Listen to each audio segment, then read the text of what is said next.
serving the one true master. The white man and every other nation has made you believe that they're your master. If you look at every corner store in the neighborhood that you come from, there's somebody else that owns it that don't even look like you.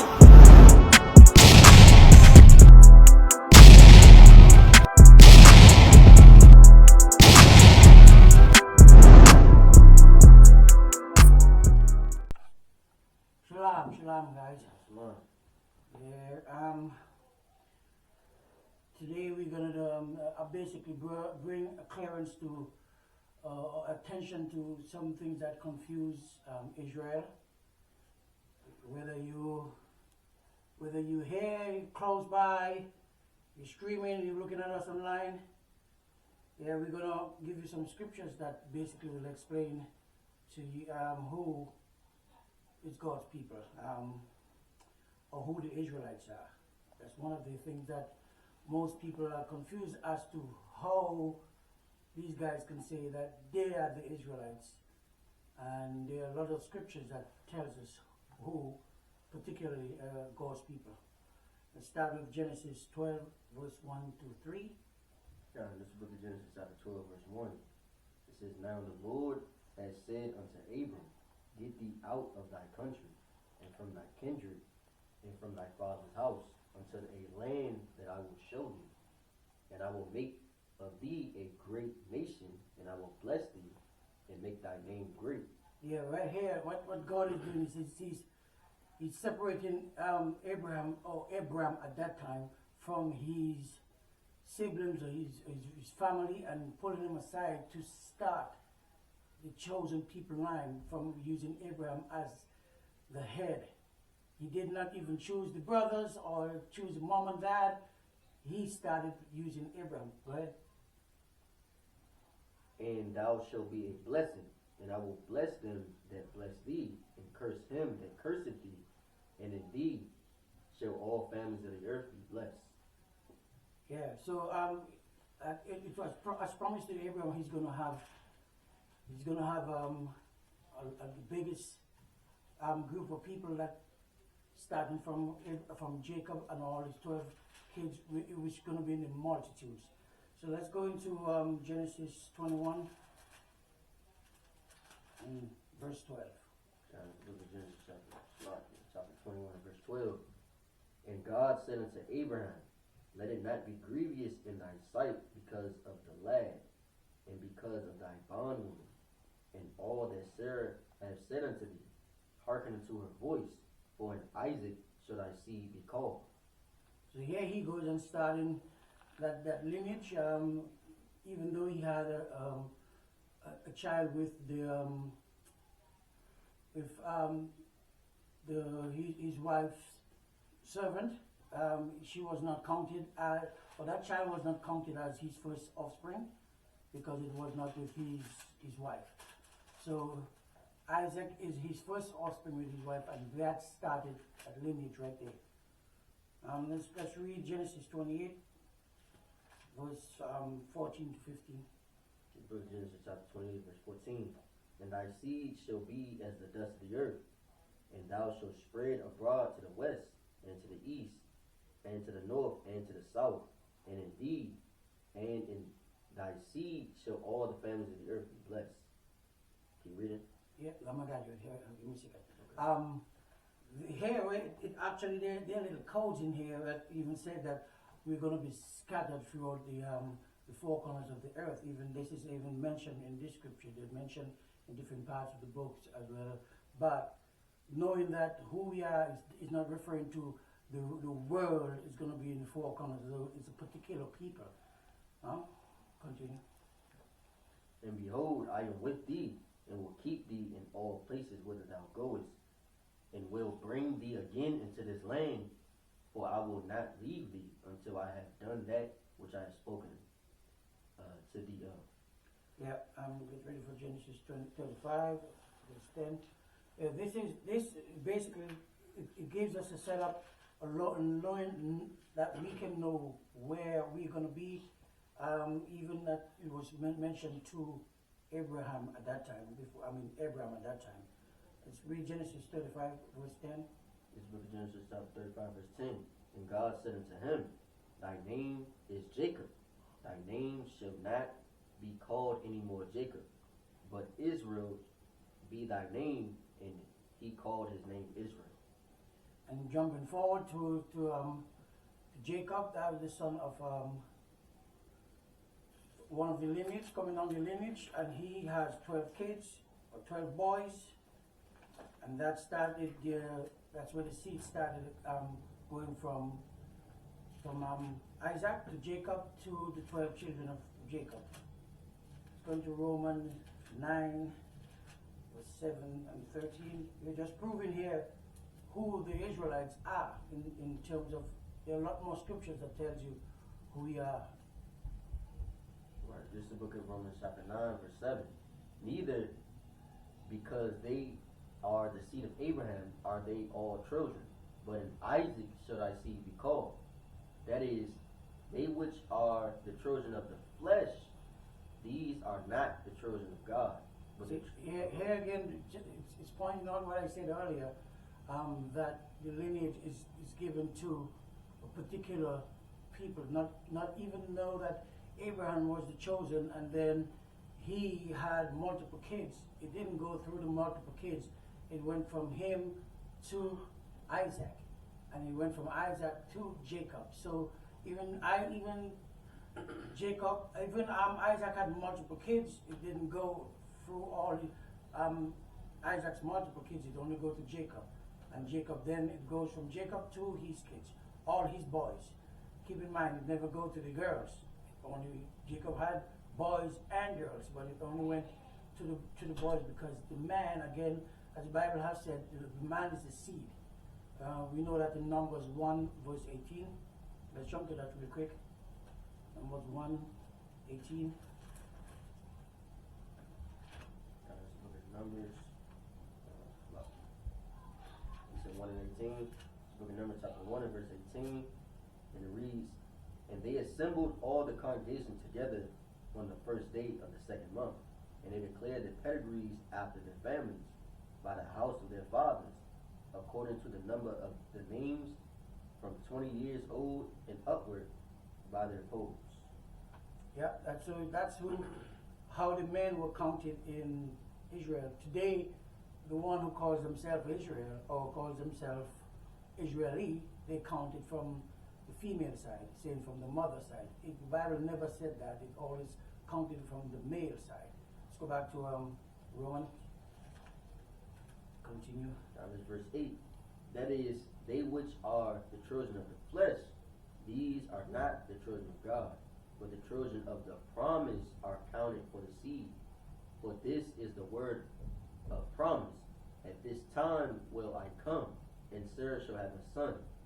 Not only this, but when Rebekah also had conceived by one, even by our father Isaac, for the children being not yet born, neither having done any good or evil, that the purpose of God according to election might stand, not of works, but of him that calleth.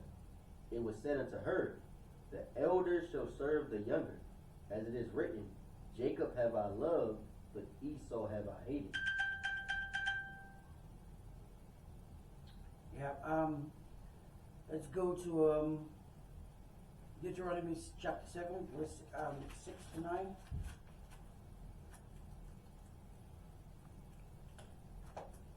Deuteronomy chapter 7, verse 6 to 9. Yeah.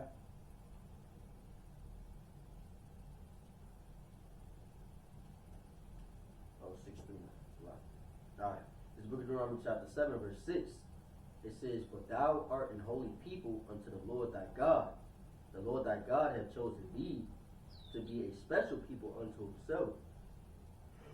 Right here, it gives plain English that you can understand clearly that God has chosen one particular people to be his people of choice. Not because we were the most in numbers or the cutest or whatever way you could define this.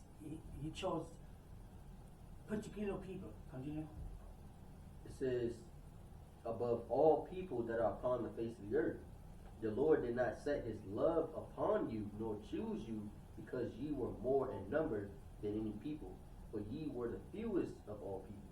But because the Lord loved you, and because he would keep the oath which he had sworn unto your fathers, have the Lord brought you out with a mighty hand, and redeemed you out of the house of bondmen, from the hand of Pharaoh king of Egypt.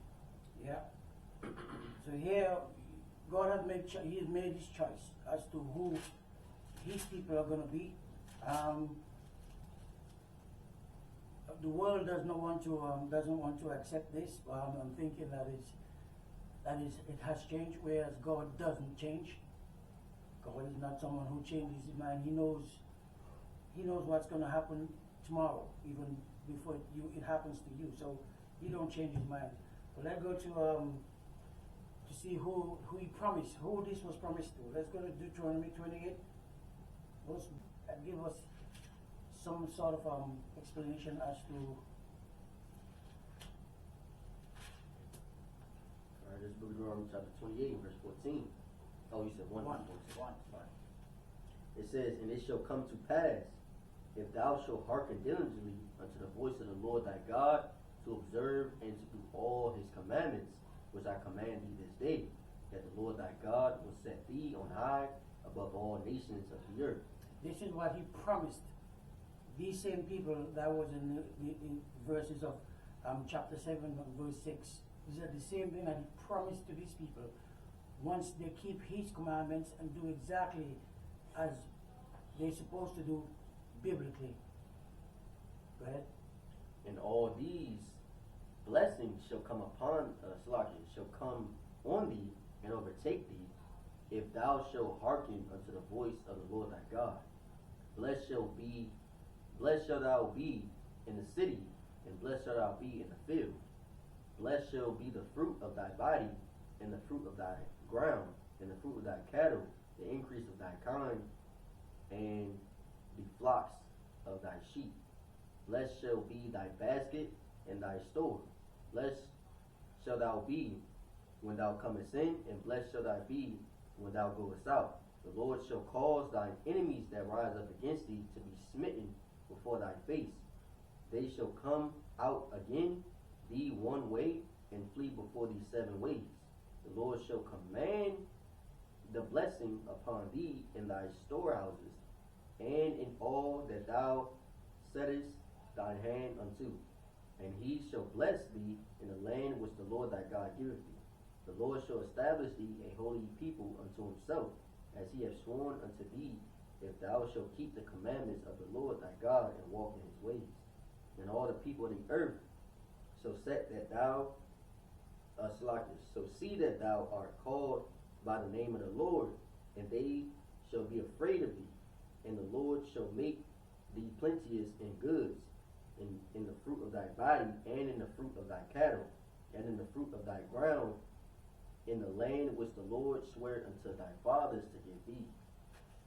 These are all promises that were given to the Hebrew people, and that Moses mentioned to them when he let them know these are what will happen to you if you keep the commandments and keep God as your true God. These are your blessings, and there it goes from there to what will happen if you don't keep these commandments. Continue. Oh, sorry. Go back. Verse 12, Deuteronomy chapter 28, verse 12. The Lord shall open unto thee his good treasure, the heaven to give the rain unto thy land in his season, and to bless all the work of thy hand. And thou shalt lend unto many nations, and thou shalt not borrow. And the Lord shall make thee the head and not the tail, and thou shalt be above only, and thou shalt not be beneath. If that thou hearken unto the commandments of the Lord thy God, which I command thee this day, to observe and to do them. And thou shalt not go aside from any of the words which I command thee this day, to the right hand or to the left, to go after other gods to serve them. So this is what happens to us right now. we are the tail, we are not the head. By not keeping these commandments and doing what we had to do to be in that position that we would have been, and letting everyone know how to serve the God and how to keep the Sabbath and how to do everything that God commanded us to do. We are on the bottom right now because of not as hard as we are not, we don't listen, and we are hard-headed. Let's go to Deuteronomy chapter 4, verse 4, 40, sorry. This is the book of Deuteronomy chapter 4, verse 40. Thou shalt keep therefore his statutes and his commandments, which I command thee this day, that it may go well with thee, and with thy children after thee, and that thou mayest prolong thy days upon the earth, which the Lord thy God giveth thee forever. Yeah. We're gonna go to another question here, which is when did they receive this promise? When did this promise come to the Israelites' way? We're gonna go with Genesis 12, verse 2 to 3. It's the book of Genesis chapter 12, verse 2. And I will make of thee a great nation, and I will bless thee, and make thy name great, and thou shalt be a blessing. And I will bless them that bless thee, and curse him that curseth thee. And in thee shall all the families of the earth be blessed. Keep reading. Yeah, very good. As I said earlier, we were supposed to keep the rest of the world in check with keeping the commandments and giving service to the Father, but because we are hard-headed and didn't do anything, as Moses mentioned to us, we are now on the bottom. But let's go to Genesis 12. No, sorry, we just did that.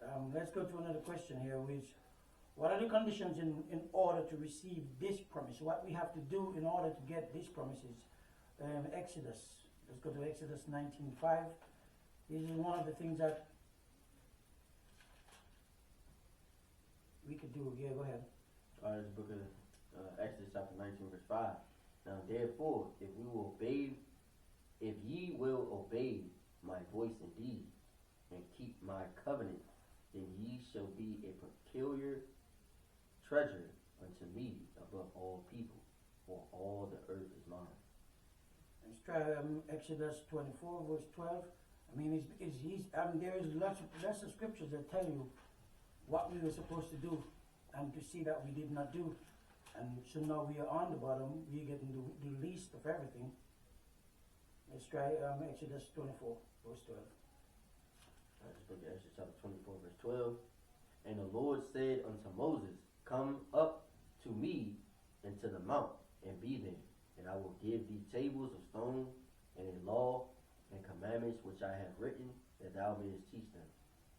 These are the things that we're supposed to keep. Some of the tablets that Moses had brought down for us to how to serve our God and keep our God. But when he returned, what he saw was not pleasing, which we know that some of us do know what happened from there on. Let's go to Deuteronomy 30, verse 1 to 3. This book of Deuteronomy chapter 30, verse 1. And it shall come to pass, when all these things are come upon thee, the blessing and the curse, which I have set before thee, and thou shalt call them to mind among all the nations whither the Lord thy God hath driven thee, and shall return unto the Lord thy God, and shall obey his voice according to all that I command thee this day, that thou and thy children with all thine heart and with all thy soul, that then the Lord thy God will turn thy captivity and make compassion upon thee, and will return and gather thee from all the nations whither the Lord thy God has scattered thee. Right here, that tells you there is hope for you.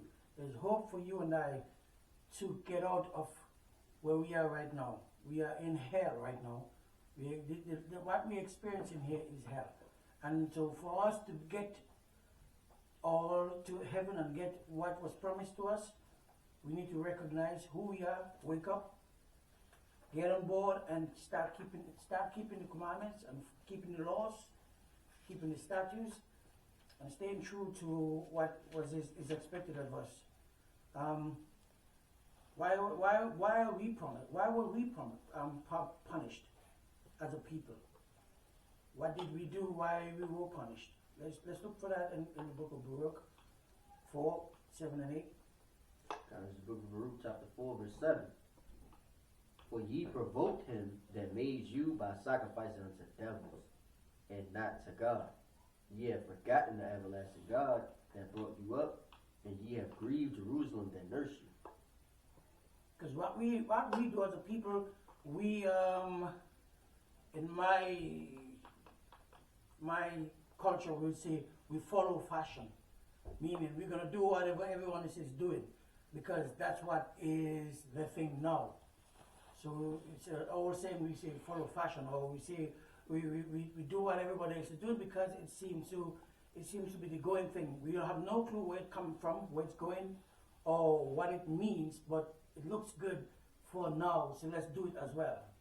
All right? You want to read verse 9? You did 8? Yeah. Okay. Let's go to Baruch 4 and 6. Down to Baruch chapter 4, verse 6. You were sold to the nations, not for your destruction, but because ye moved God to wrath, ye were delivered unto the enemies.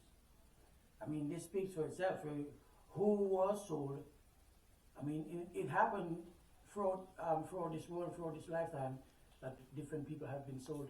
But there are particular scriptures that tells in what way you were sold and how you were delivered and to slavery. So let's go into Baruch 4 and 8. Continue to 4 and 8. This is Baruch chapter 4, verse 8. Ye have forgotten the everlasting God that brought you up, and ye have grieved Jerusalem that nursed you. Can you read it? No, we're good there. Okay. Yeah.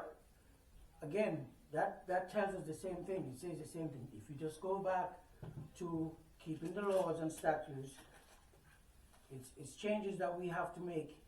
There are lots of changes that we have to make to get ourselves back on track, but we have what we have now, as Paul puts it, faith. We have grace. We have grace to allow us to do that, and we don't have all the time in the world to get there, but the sooner we start doing this, the sooner we're going to be out of this life, this grievance that we have. Let's go, how are they punished though? So let's go Deuteronomy 28, verse 15. And it reads, but it shall come to pass, if thou wilt not hearken unto the voice of the Lord thy God, to observe to do all his commandments and his statutes which I command thee this day, that all these curses shall come upon thee and overtake thee. Cursed shall thou be in the city, and cursed shall thou be in the field. Cursed shall be thy basket and thy store. Cursed shall be the fruit of thy body, and the fruit of thy land, the increase of thy kind, and the flocks of thy sheep. Cursed shall be, cursed shall thou be when thou comest in, and cursed shall thou be when thou goest out. The Lord shall send upon thee cursing, vexation, and rebuke, and all that thou settest thine hand unto for to do, until thou be destroyed, and until thou perish quickly, because of the wickedness of thy doings, whereby thou hast forsaken me. Okay, let's go to the last verse in that scripture, in that chapter. Verse 68. Okay. And the Lord shall bring thee into Egypt again with ships, by the way whereof I spake unto thee. We know it's not a literal bring you into Egypt again, because Egypt is from the house of bondage. So in other words, we can say the Lord will bring us into bondage again by the ways of a ship. And now if you have to go back and search history as to who did this happen to as a people, you're not going to go too far to find out that you might be looking at yourself in the mirror, but it's your people that happened to. Go ahead. Thou shalt see it no more again. Thou shalt see it no more again, and there ye shall be sold unto your enemies for bondmen and bondwomen, and no man shall buy you. Yep. So it gives you information here that you can look into. If you don't believe what we just read, it is the chapter Deuteronomy 28, verse 68. It tells you in detail as to who was going to be going into slavery. So we can also tell you again in the book of Jeremiah 29:18. Down to verse 18. And I will persecute them with the sword, with the famine, and with the pestilence, and will deliver them to be removed to all the kingdoms of the earth, to be a curse and an astonishment and a hissing and a reproach among all the nations where I have driven them. I mean, I can ask this question. Tell me of a people that you know are hated by just everyone. Every other person hates these particular people. Just they don't like your presence. They don't want to hear what you have to say. The fact that you are in their neighborhood, they're going to be moving out, or the fact that you work in their area where they work, you might be just the one to bring the one person of your complexion to bring that balance in there, because by law they're supposed to have that balance, and you just might be that one person, but you're looked at as the worst thing there is. Continue here. Because they have not hearkened to my words, saith the Lord, which I sent unto them by my servants the prophets, rising up early and sending them, but ye will not hear, saith the Lord. Yeah, so I mean, we can say this a million times over and over, that who are God's chosen, who are His people, what they were, why He chose these people for, and what was there to gain for those people to be chosen. There's a lot of different questions we can ask, and all these questions are answered within the Bible. Let's go to Deuteronomy 30, verse 17. Down to verse 17. But if thine heart turn away, so that thou wilt not hear, but shall be drawn away, and worship other gods, and serve them, I denounce unto you this day, that ye shall surely perish, and that ye shall not prolong your days upon the land where thou passest over Jordan to go to possess it. Today we are going to church on Sundays. There is not a scripture in the Bible that tells us that we have to go to church on Sunday. Sunday is the first day of the week, and biblically, the days of the week were not have names given to them. There were numbers. So there was day 1, day 2, day 3, day 4, 5, 6, and the seventh day you had to give praises to the Father. That's when you give you worship, the Sabbath. So all these days of the week are named. If you research the names of the days of the week, they're named after the Greek gods and Roman gods. all these gods, all these Italian gods or the Roman gods.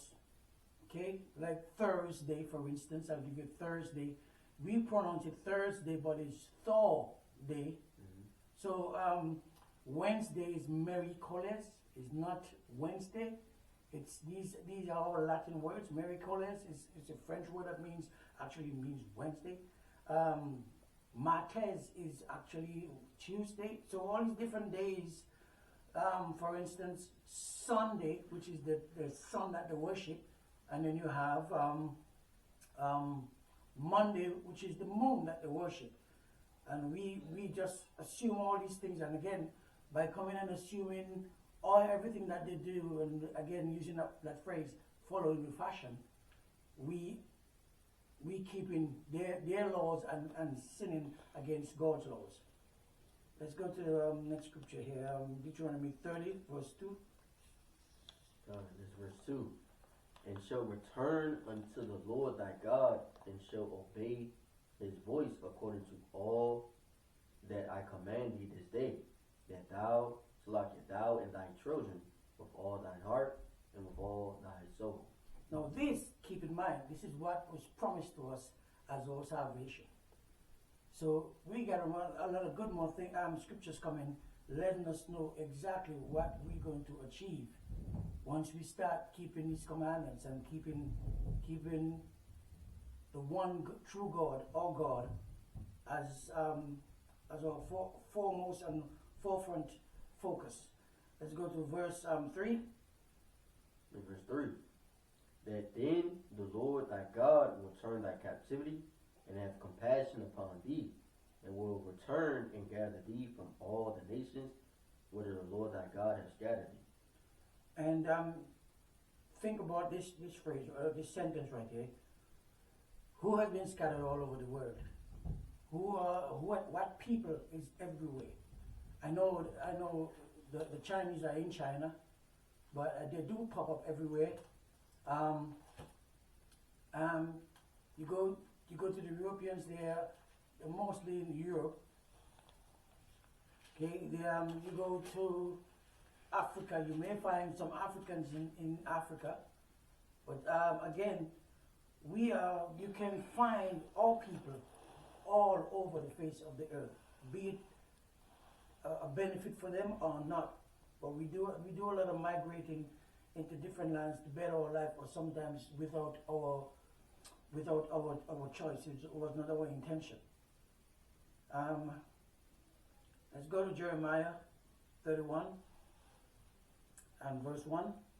It says, at the same time, saith the Lord, will I be the God of all the families of Israel, and they shall be my people. Again, this is said several different ways, several different books, several different scriptures tell you the same thing in just about, I can't reiterate how many times that we are God's chosen by you reading the scriptures over and over.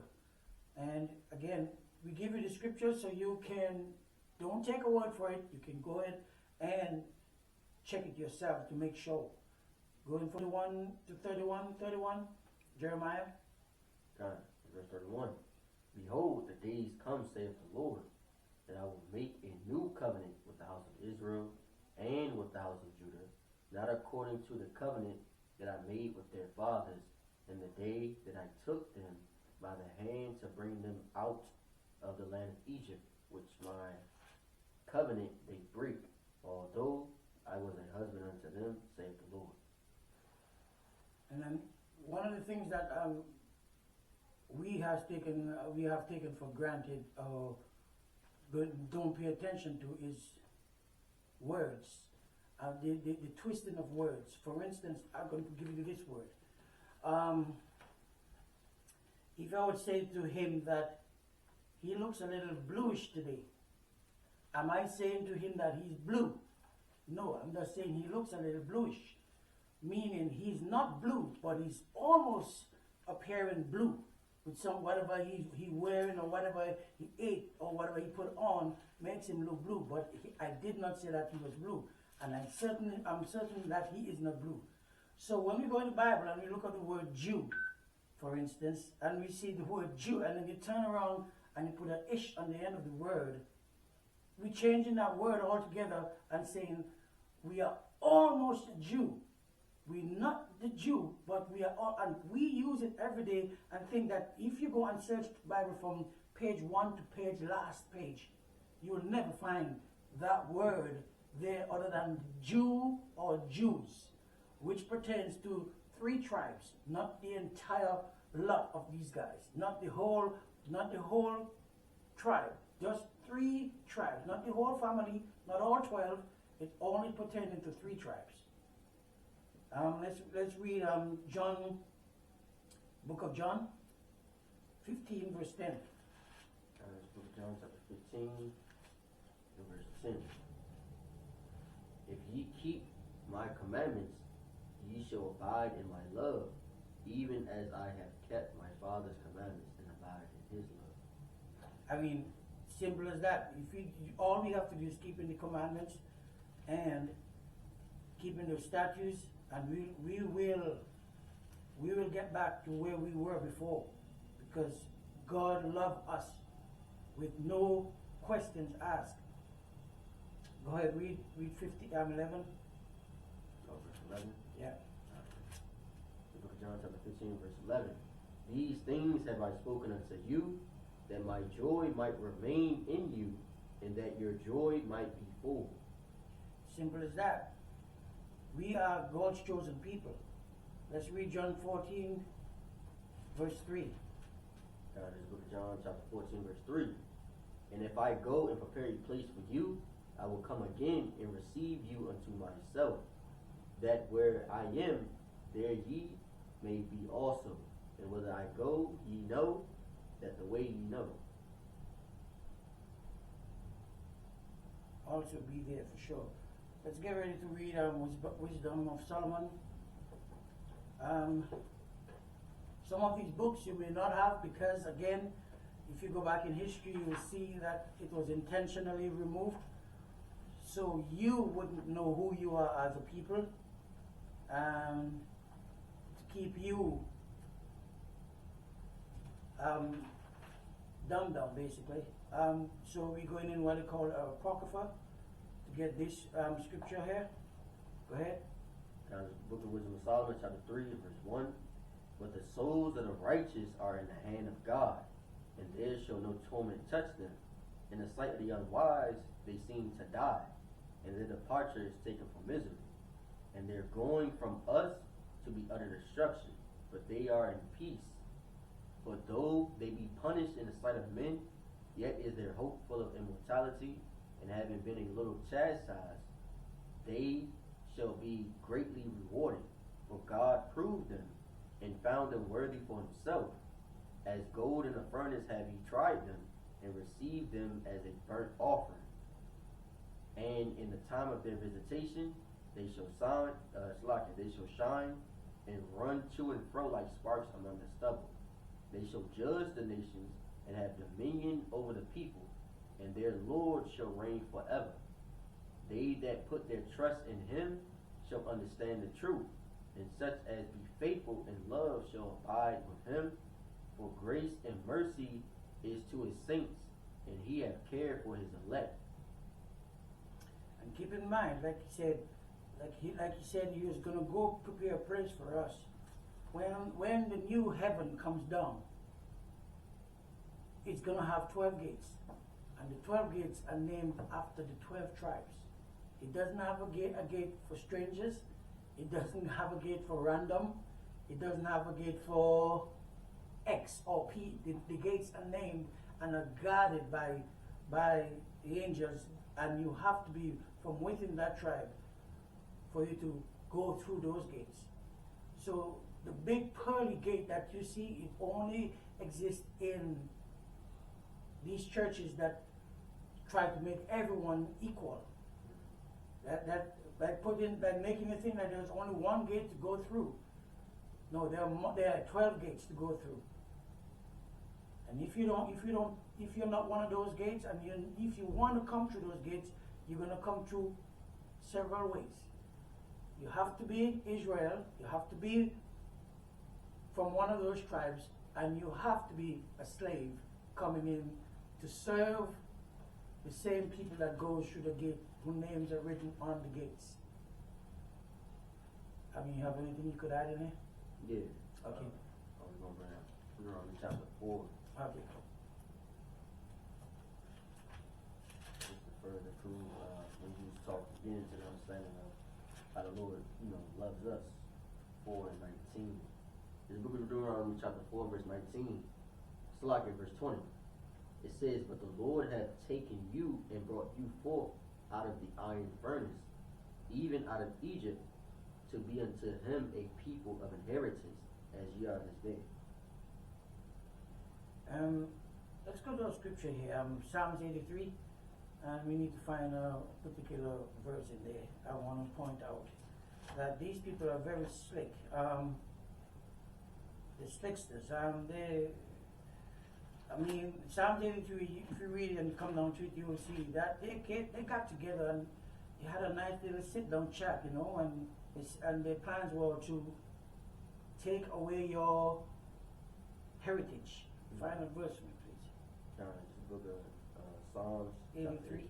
Yeah. And we'll start with verse 1. It says, keep not thou silence, O God, hold not thy peace, and be not still, O God. For lo, thy enemies make a tumult, and they that hate thee have lifted up thy head, and lifted up the head. They have taken crafty counsel against thy people, and consulted against thy hidden ones. They have said, come and let us cut them off from being a nation, that the name of Israel may be no more in remembrance. Yeah, and now let's just mention the 10 group of people that we have to keep our eye on, even whilst we sleep at night. We got to keep an eye on these people. Verse 5. When they have consulted together with one consent, they are confederate against thee, the tabernacles of Edom, the Ishmaelites of Moab, and the Hagarians, Gabal and Ammon and Amalek. There, right there, that word, they are so slick that they took our heritage and claiming that they are us. Right. They are us. You can't be who you're not, because there are certain things that they don't qualify scripture-wise, that doesn't qualify them to be who they claim that they are. Continue. It says, and Amalek and the Philistines with the inhabitants of Tyre, Assur, also is joined with them. They have helped the children of Lot. Salah. And listen to this one. These people and places, mankind have intentionally changed the names today, so you get confused as to who these people are. Assur and all these different places is Iraq and Iran, Turkey, all of that's that area over there. When he's referring to the Hittites, you know he's referring to Africans. Not all Africans are your friends, even though we are of the same complexion. But there are 5 African nations in there that we are not friends with. Because when Jesus said, when the Romans come back, they're going to plunder everything. Not even one rock is going to be left on top of another. So head for the hills, head for the mountains. There are no mountains on the other way to go, because they'll be going back into Egypt through the desert. So to go to the mountains, you have to go south. Most definitely have to go south. And we settled in the western part of Africa. So we multiplied and took over all these lands, and when time for Mr. Alexander or Pope Alexander said, we're going to put them in slavery, all because that's where they started taking us from, and they actually started sending us to the east before they start sending us west or to the New World. We start going into parts of southern part of India, parts of Saudi Arabia, Iraq, Sub-Saharan trade. all those places we went, they took our people there. So there are all people over there right now confused and thinking that they are Arabs. They're not. Or even thinking that they're Indians. They're not. That is, I mean, it is known that the northern part of India doesn't like the southern part of India because of complexion situation. One skin is darker than the other, and whatever other reasons that they have why the north doesn't like the south. You know, but eventually we were put to the island of Madagascar or the island of Saint Tome. So all these parts are where they put us, because we did not want to agree to what one of the things that they said, the Trinity. If you don't agree to their Trinity, you are either exiled or put to death. So historically, I will on the next class I will bring some of these books so you can read and double check and tell where you can get those books and see for yourself. And so don't make me say something that is confusing to you, but it gives an understanding to who we are. I mean, if you don't believe what we're saying, you can read all these scriptures here again.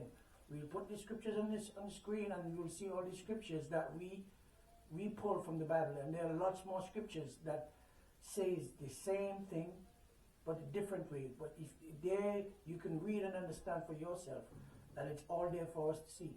Don't go to church and let the preacher do all the reading for you. It's not beneficial.